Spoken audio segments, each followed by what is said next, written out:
Ladies and gentlemen, it's time for our final session of the day, and I will refrain from doing any time-based joke. I will just present Chris from Timescale. Thank you very much. Perfect. So before we're going to start, that's a very uncommon topic for a Java conference. So I just want to make sure, who's aware that Postgres is not Java? Okay. So why are you here? No, okay. All right, so a real couple of hands. So who's using Postgres? Who's using only Postgres? Well, I see at least one hand, that's good. There's always one person that thinks like Postgres is the best thing in the world, and he's probably right. Right, so the other thing, who has something to do with time series, who has a use case for that, who uses time series already? That's a good number. Anyone who has no idea what a time series is? All right, okay. So good that I added some slides just to make sure that everything is good. All right, first of all, a few words about me. I'm Chris. You heard no time series jokes, no time jokes. Well, that does not fly with me. But I'm doing that for quite a while in the sense of I'm flying around the world telling people about different things. I'm coming from a strong engineering background. I've been with Ubisoft. Who knows Ubisoft? OK, so a few gamers. Who hates Ubisoft? For all the encryption shit. And anyway, I've been with Hazelcast for a very long time, so a couple of people may know me from that because I was very, very open and very broad in the community. Afterwards, I went with Instana, so we did some observability, which is time series kind of related because all of the data is time series related. I had my own startup, and we use Timescale, and that is how I finally ended up here after they bugged me for about a year or so to join them. That is what happened. As I said, I'm doing developer relations for quite a while, but I'm actually coming from a performance background, like a performance engineering background, so I love to do anything performance related, and that's the reason why who believes NVIDIA is faster than AMD? Who believes AMD is faster than NVIDIA? And who believes Intel is crushing all of them? No? No? Nobody? Oh, one hand. Oh. You're working for Intel? All right. OK, so let's start quickly. What's the time series? A couple of slides before we go into something cooler. That's like a demo. There's a couple of things which are very common when you look at the world. And time series are more common and more obvious, or well, they're obvious when you think about them, right? Anything financial transaction. A financial transaction only makes sense if you put that into a time relation, right? If I want to transfer money from my bank account, it better is in my bank account at the point in time when I want to transfer it out. Otherwise, it may be good for me, but bad for the bank. That includes all kinds of stock prices, including anything. Who can guess what kind of stock price that is? No idea? Which one? No, it's not Google. It's actually Bitcoin. Right? It's a beautiful curve, I think. That was somewhere end of November last year or something. To be honest, I'm not aware if it got better again. Any crypto fans here? Sorry for you. Anything IoT metrics, that is actually the device from my startup. So we created the hardware, software, the cloud platform, anything to do that. And you see that's a developer hardware because it has a lot of batch wires and all the kind of stuff. It's beautiful. Anyone here who ever created its own hardware? Yes? So you know how beautiful it is when you search for a bug and you don't know if the hardware is broken because you messed something up while designing the PCB, or your bug is in your software, or maybe both is broken. It's beautiful. It's the best day of your life, right? So anything that you can collect in terms of temperature, humidity, ammonia levels, GPS positions, all that kind of stuff can be stored in a time series database. I already set observability metrics, so I guess I don't need to answer, or I don't need to ask a question. Observability is a very common thing these days, right? We want to monitor the system, we want to understand what happens. So anyone not using observability tools here? Not a single hand. Perfect. So beautiful, right? So we capture all the basic things like CPU metrics, memory consumption, requests per second, all the kind of stuff. But then you can also go ahead and take those information and put it into a little bit of a bigger thing. And yes, that is Instana for the people that never seen Instana before. Instana actually uses all this information from request handling and request tracking and says, hey, cool. That means I understand how those services work together and put them into a grid, and they can actually tell you when something is broken, where it is actually broken, right? If you have like a call that bubbles up an error like 3 stacks, you know the 4th stack is probably what is broken. So those kind of things are really interesting when you look at that. Something which is probably like not super obvious, it's user tracking and behavior tracking. That is taken from a Netflix presentation, which you can find on YouTube, and I always want to update the slide deck and add the link, but I always forget. It's super interesting. Netflix is pretty open about how they use all the metrics they have to figure out how the users behave and how can we get them to actually store, to watch more and to watch longer, right? Because the only thing that Netflix wants us is to present information and documentations and other series that may interest us to make sure that we're actually staying on the platform and watching some more and, well, keep paying, right? I think that's the main goal. So that's a really interesting thing. But my personal favorite is the Marvel timeline, right? That's some time series for you. If you want to analyze that, you do have quite some things to do for that. Marvel fans here? Oh, that's DC fans? What are you guys watching? Nothing? You're not watching at all? No television? Right. So yeah, even that, right? So that is all the Marvel movies, which is scary in itself, including all the reboots and stuff and like that, put into a time series, and it is incredible. I did not know that there is so much stuff. Do I want to analyze that? No, probably not, right? I see some people taking pictures. There you go, perfect. All right, so to wrap this up, what is a time series? A time series is some kind of observation for a specific subject over the course of a while, right? In a time-based relation. So that means when we're looking back at the stocks, it's normally like something with you obviously have the timestamp, then you have the price, which is the value we're actually capturing over time, and we have the symbol, which identifies the stock. For something like an IoT metric, you have kind of the same thing, but you may have additional metadata like a location ID or something like that, right? Depending on what you store, where you store it, or how you store it. All right, so to put this into a little bit of perspective, what does that mean? We're all love to talk about big data. Who believes he's working, or he or she or they are working in big data? All right, perfect. So as a good example, because I just like it, I just like the numbers, we have the New York Stock Exchange, which has about 6.2 billion records or transactions per day, which is nice. That's about 162K per second. I think that's a sizable number. So who's working in big, big data, right? The problem for the New York Stock Exchange is actually that they have to keep all those transactions for 5 years, which adds up to, like, what is it, 5.4 trillion records. That's actually quite a sizable number, I think. Just like 3 weeks ago, I was actually at CERN giving the same presentation. Nobody blinked. Like, what is the size you guys are storing? Like, they're a little bit higher, right?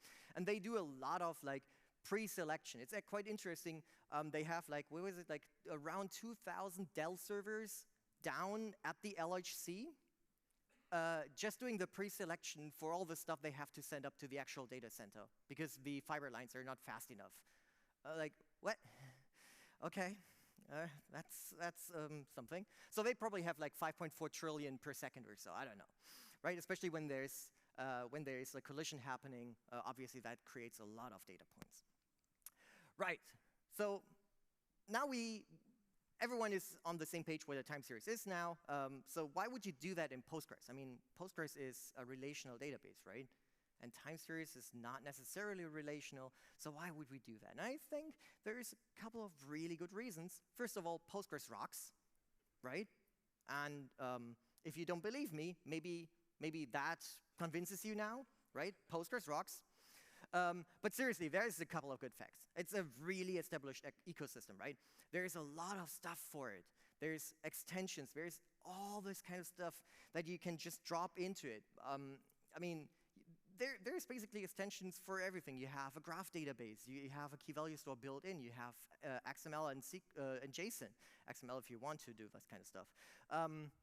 You have a column store. You have a search engine. You have full text search engine. You have basically everything that you can put into it.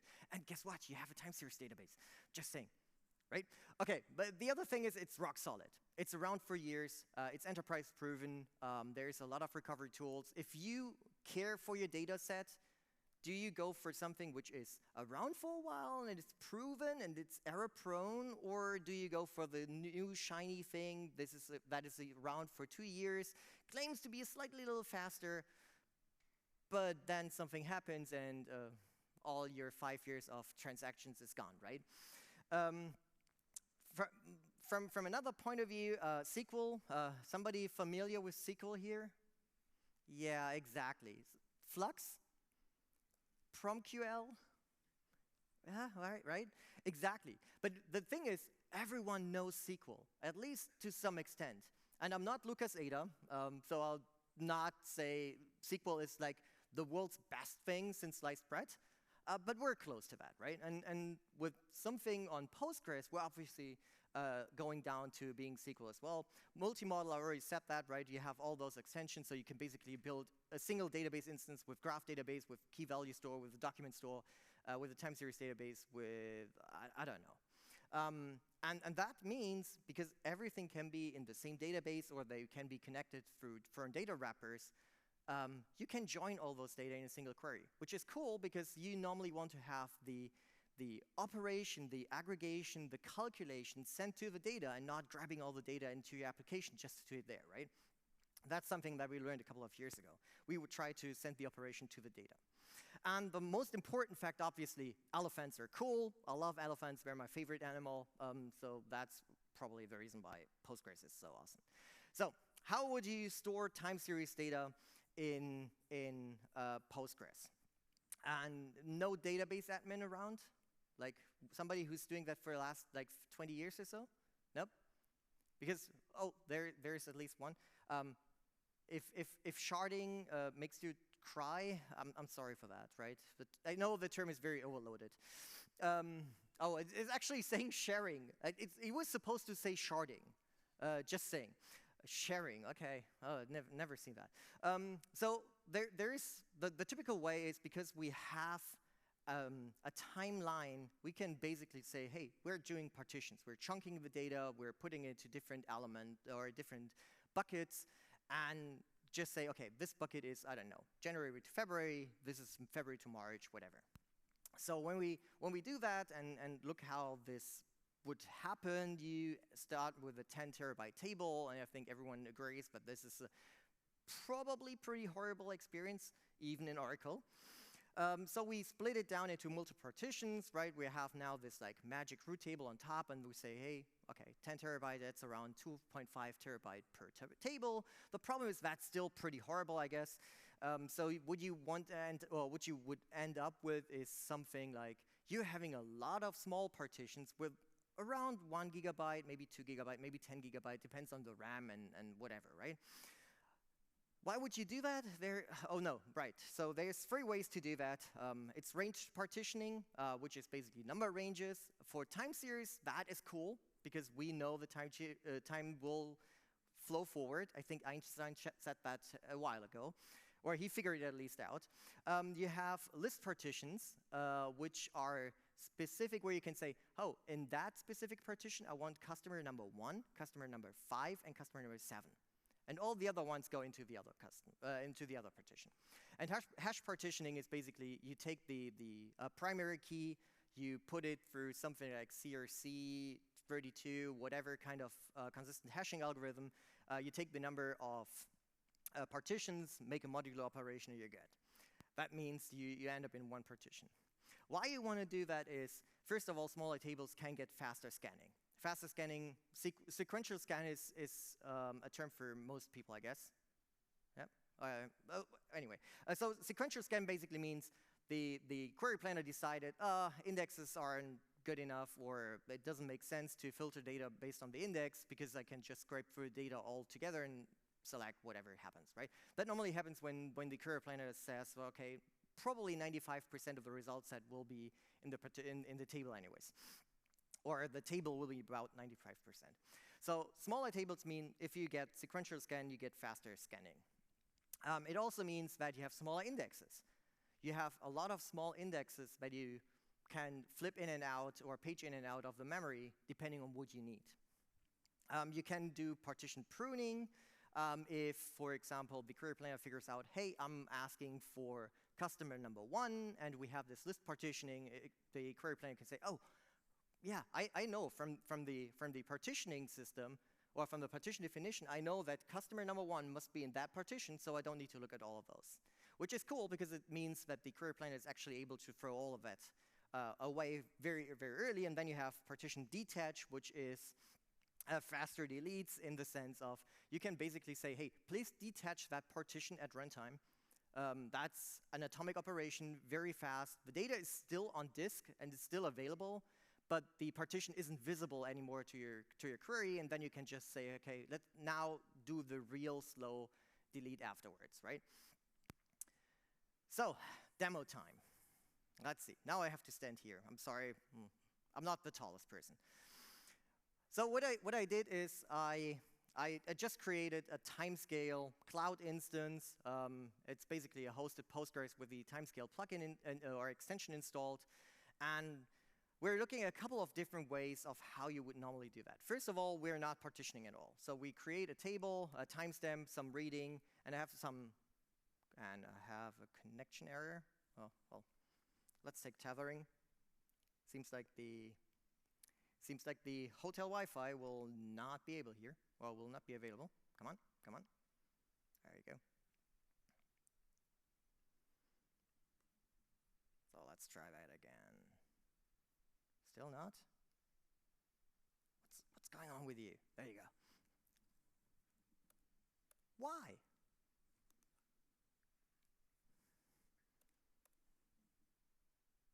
Live demos. Beautiful, right? We all love live demos. That's why people love to do them. We're not working.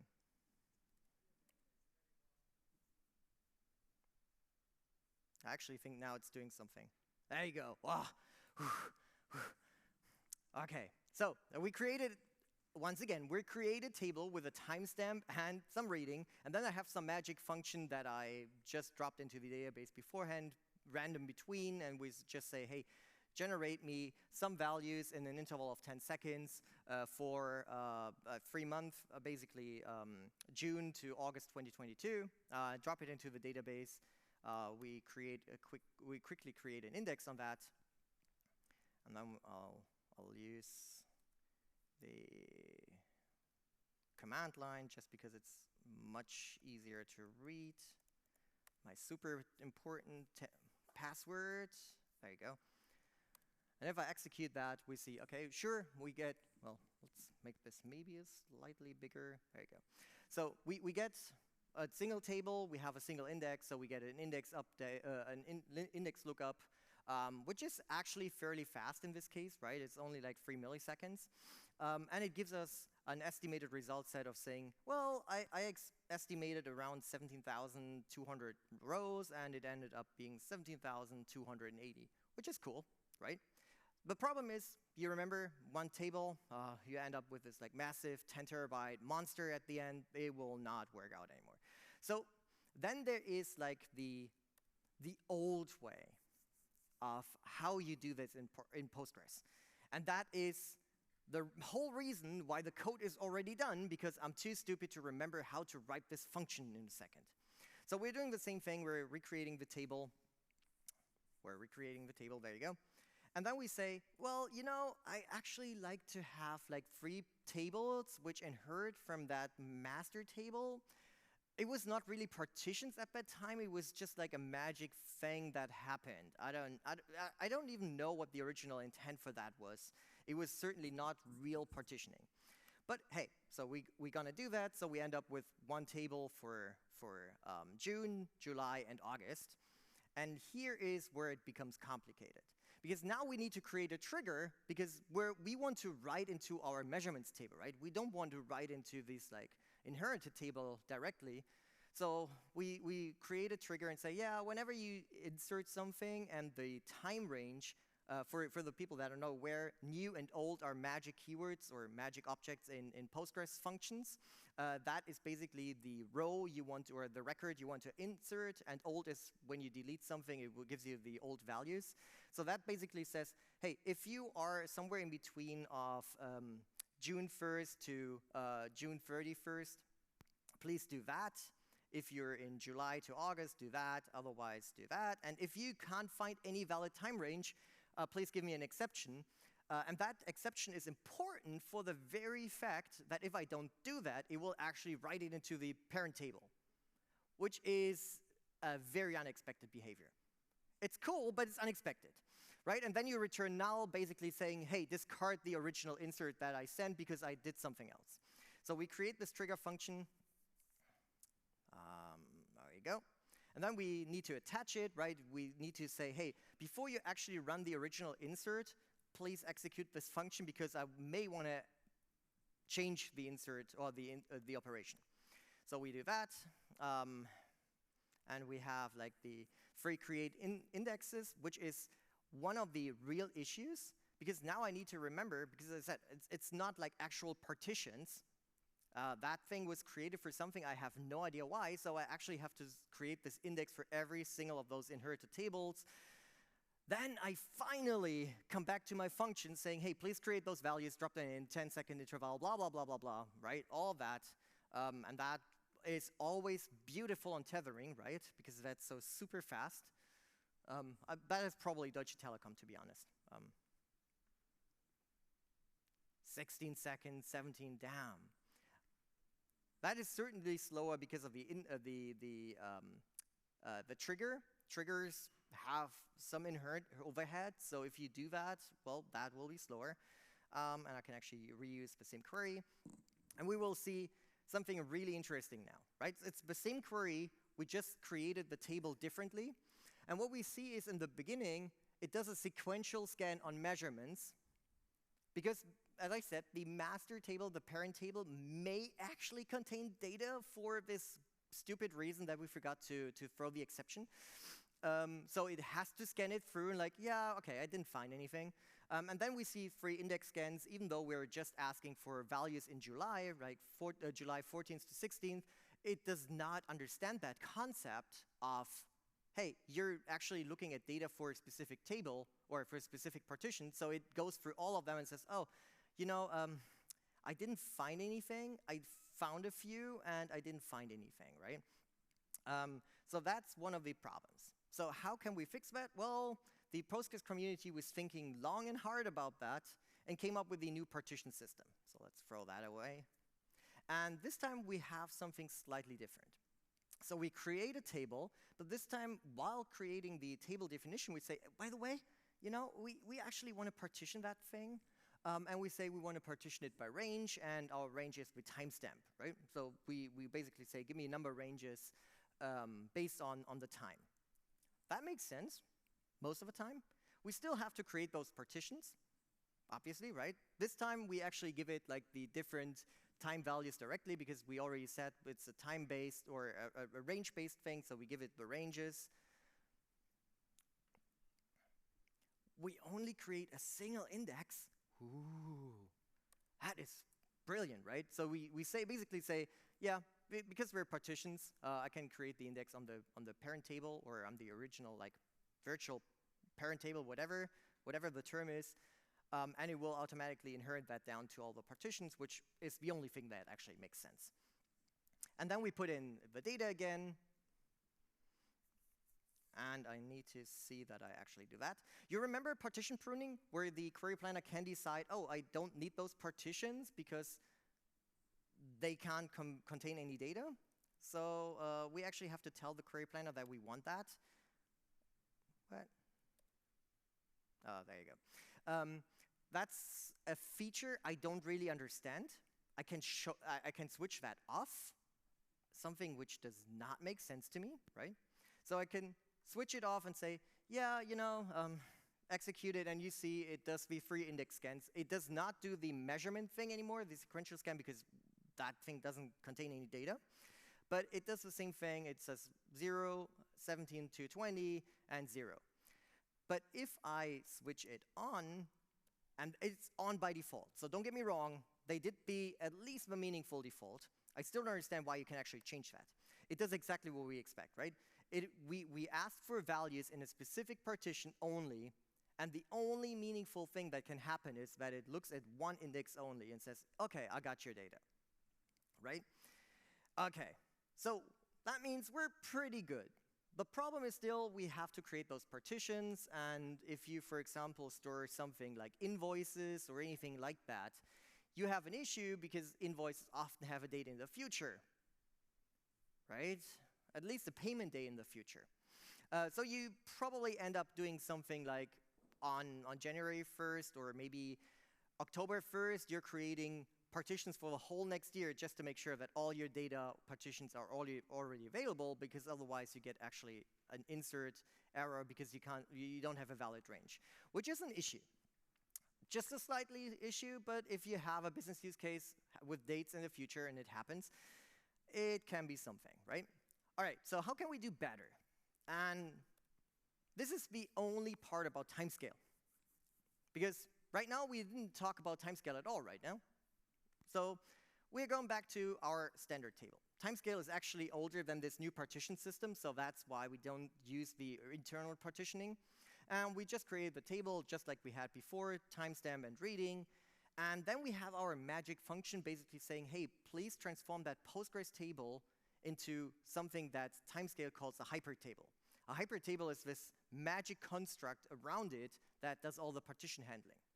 So we do that, and we say, I want to have 1 month chunk intervals, right? So my table that I want to transform is measurements. My times column is the timestamp, or TS, and I want a chunk interval, or a partitions range interval of 1 month.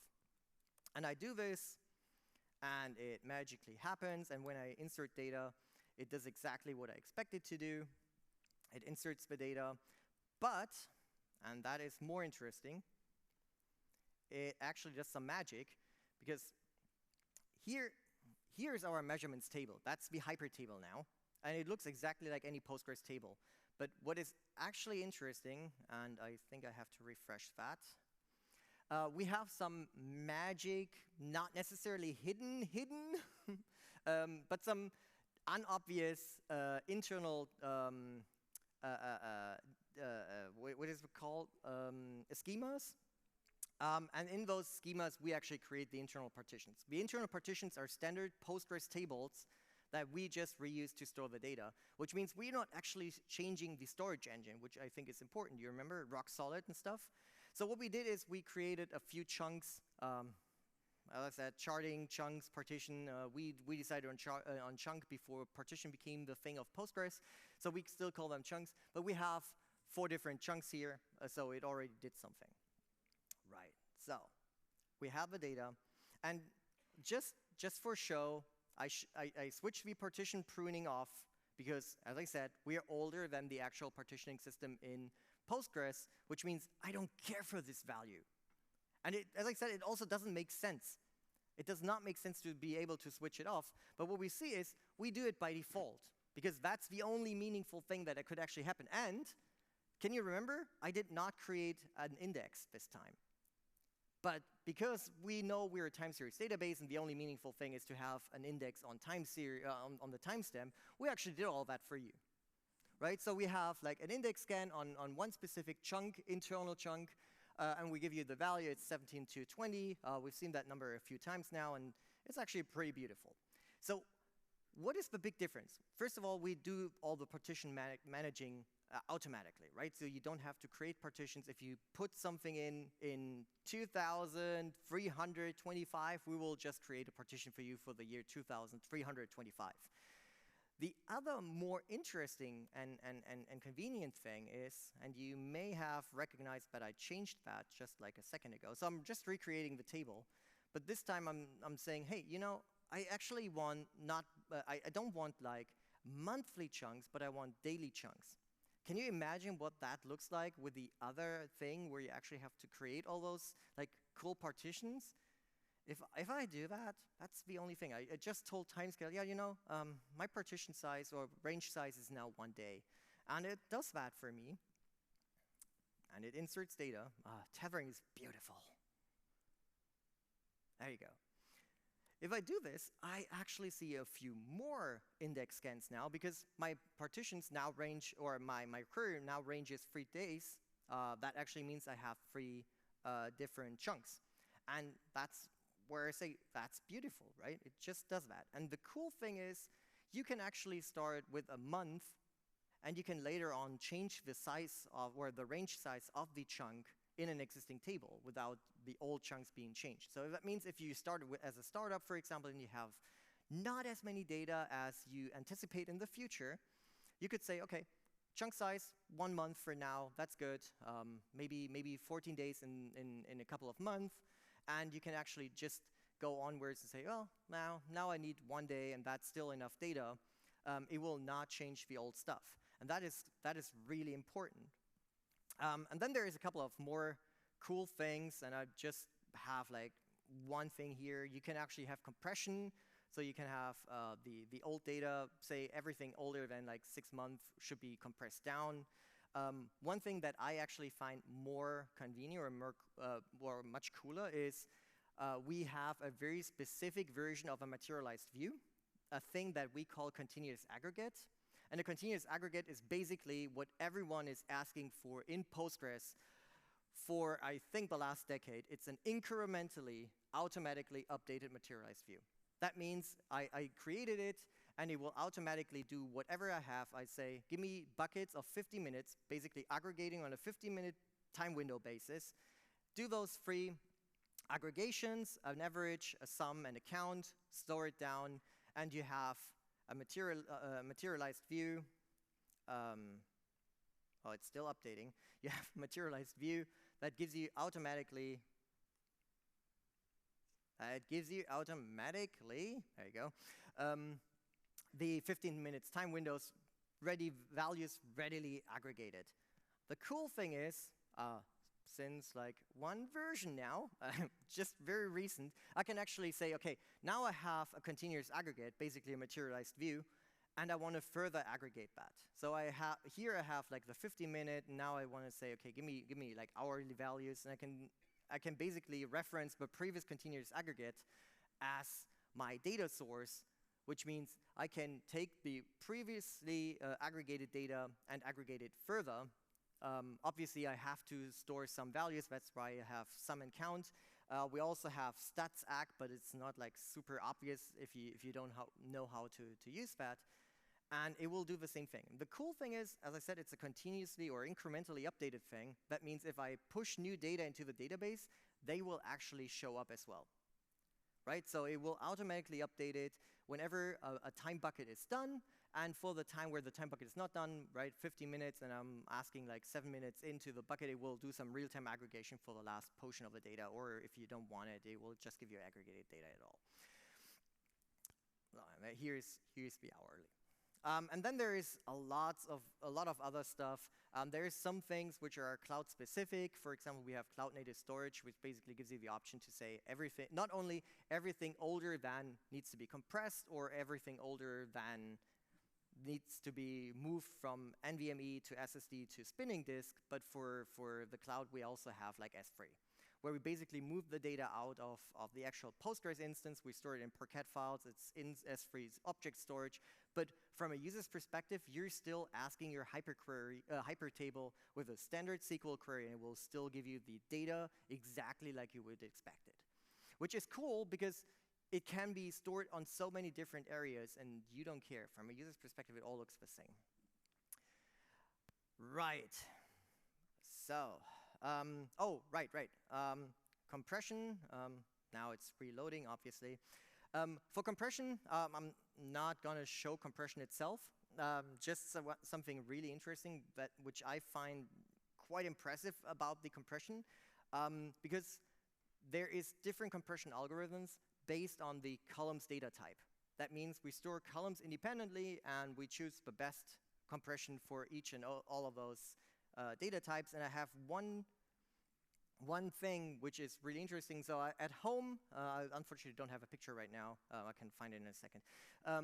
At my home, I actually read our power meter, and that gives me data like every second. And I just dump them into Postgres to analyze what is happening, how much consumption I have.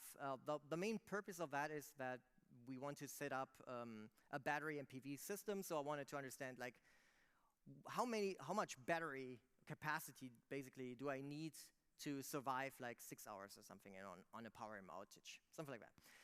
So that said, as I said, I just dump it in, and what it says is, well, so your data size would actually be 11.8 gigabytes, but because we compressed it down, it's around a gigabyte now. And that is quite some impressive compression. And we see that on a regular basis. That's not an exception. That is the norm. I think the exception I've seen was actually a compression ratio basically of 99 to 1, which was like 1 terabyte being compressed down to, I think, 10 gigabyte. That was an exception. And I was completely blown. I still don't understand why it happened. But this kind of stuff happens fairly easily based, for example, for timestamps, we use a delta of delta compression.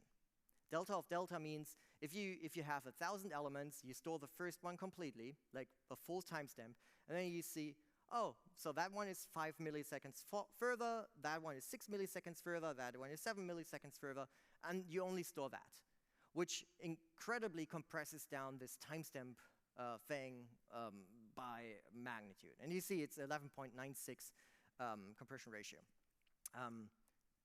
Let me just quickly find the picture that I was thinking about. And while I'm searching, if you want, feel free to ask a question already. Nope, no question. Just scream it in if I can't see you.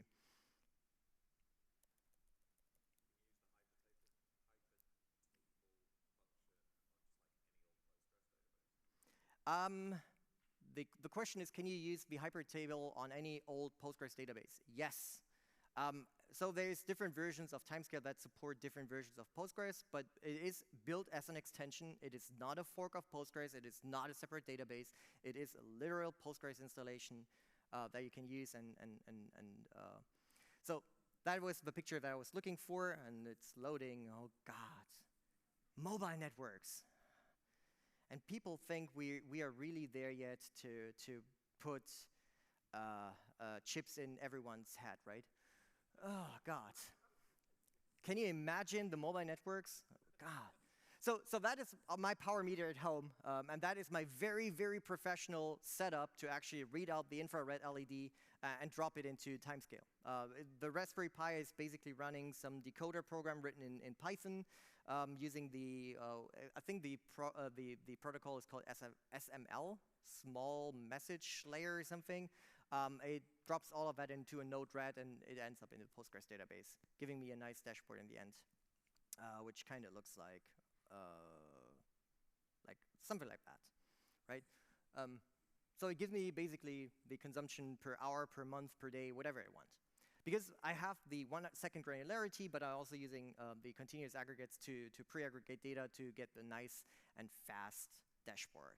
All right, so 10 minutes left. That was fast. Well, it's 50 minutes, right?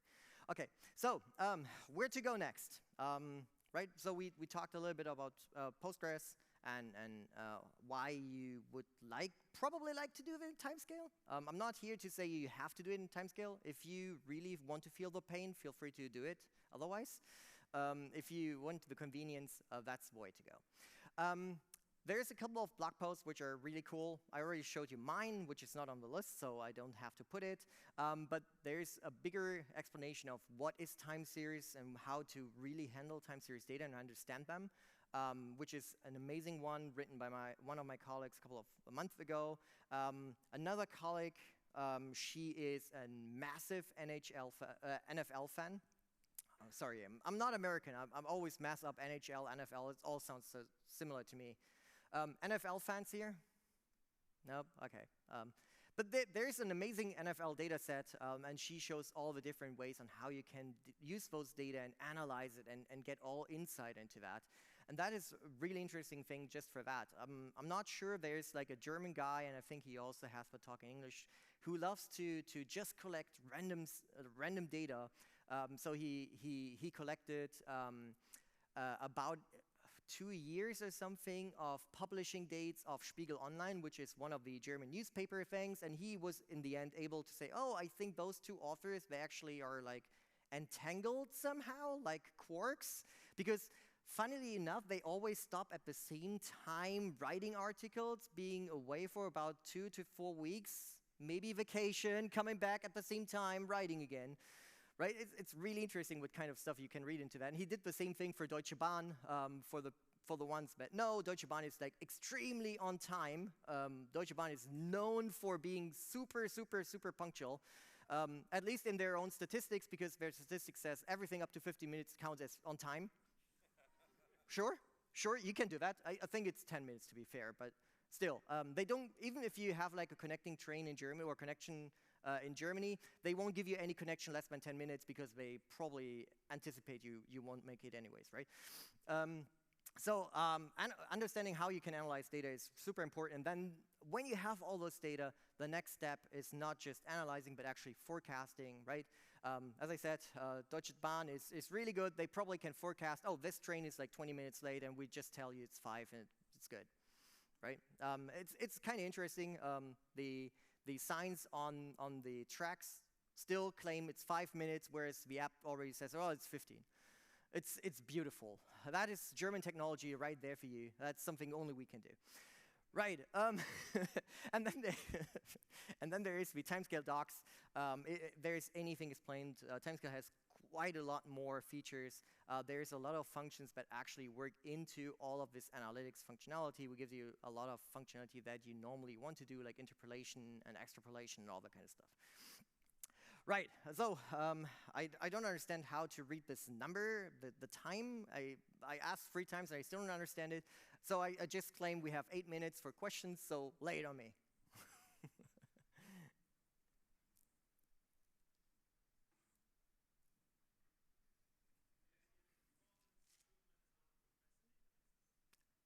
Sorry, something compressed data. Oh, do I see? That's a good question, because so the question is, do I see any performance impact on compressed data? And that is a really good question, because it is one of the most common misconceptions. Because when we think about compressed data, the only thing we normally think about is like zip compression, right? We get this zip file and we have to decompress it, and it takes a long time. Especially on Windows, I still don't understand why Windows has the slowest decompression for zip files. Everything you can run on like 7-zip or whatever, it's all like massively faster. I have no idea why they still have that. So the way it works is with Postgres, or with Timescale in general, with Timescale, the compressed files need to be loaded into memory. So you have way less overhead in terms of I/O, which is good because that gives you a lot more speed.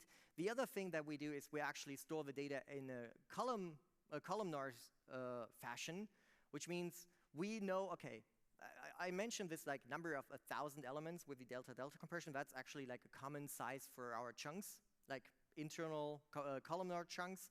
And we just load that because we understand, okay, this is where your data is.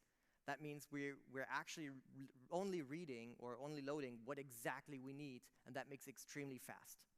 And the less overhead for I/O is actually the thing that really, really makes it faster. Which is interesting because I said it makes it faster, and that's actually the point. So it's not slower, but it makes it faster. You probably have some compression overhead, but the rest of it makes it actually so fast that the compression overhead doesn't matter. Yeah? What if the data doesn't fit on a single server? Good question. So what I showed you is basically Timescale as a single node installation. That means you take a normal Postgres server, you install the Timescale plugin, and that's it. But what we also have is a multi-node, where you basically have one access node taking all the queries and passing them on to the data nodes, and the data nodes share or shard basically the data between them. So it's a little bit like a map and reuse operation, but it has a few caveats that you have to be aware of. If you do that and you want to do a join with something else, that means you still have to get all the data to the access node where the join has to happen, because the join can't be pushed down. We're thinking about a couple of ways where you could basically have maybe a lookup table, which would be replicated to all the data nodes, so you can at least push down some of the joins. But that is one of the caveats that you have right now. So if you just read the data and do aggregation and don't really do joins on those, that is a great way. The alternative is Timescale supports table spaces. That's a feature of Postgres where you can basically say, hey, I have multiple spaces or multiple disks, and I can attach them all to the same partition and say, hey, whenever I write something, please spread it out on the table spaces. So you could use 5, 10 NVMe drives and say, okay, they're all table spaces, and the data is being shared between them. That is actually something we recommended for CERN, where you say, okay, you can take one massive server, drop in a lot of NVMe drives, use a lot of table spaces, and you're good to go.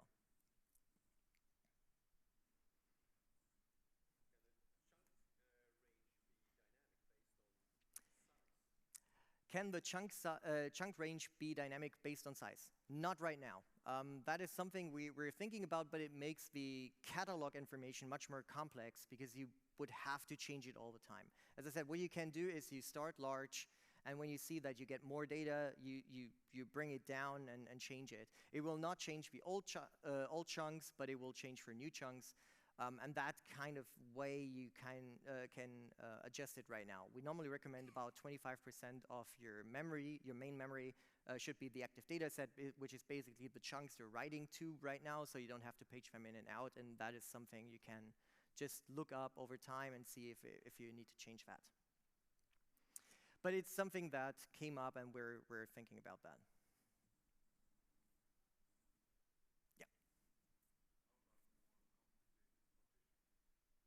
Sorry, come again?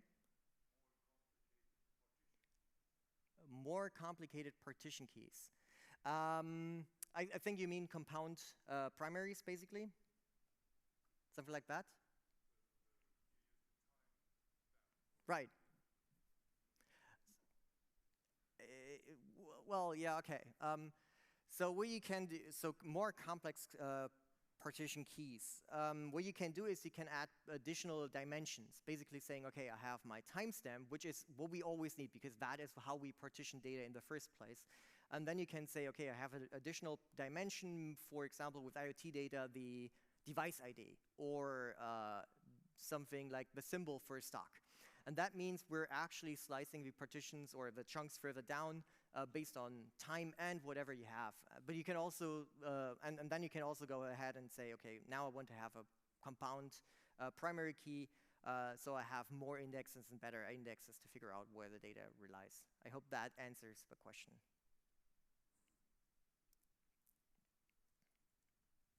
One minute left, okay. One more question? Oh, there you go. Sorry. Yeah.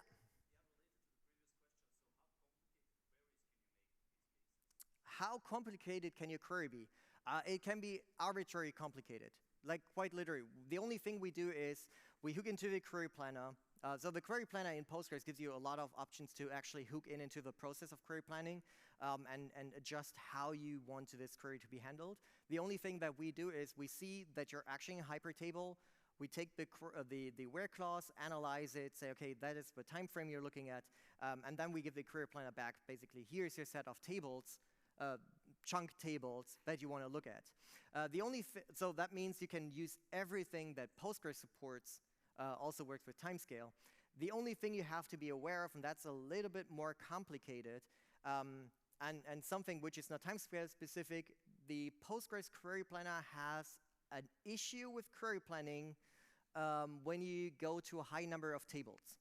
So that means if you make a query which ranges over 200 chunks, the query planning time will exponentially grow. And if you have the JIT compiler enabled, that will just get even worse. So don't do JIT compiling in Postgres. It's a beautiful idea. It sounds great. It's not. All right. Thank you very much.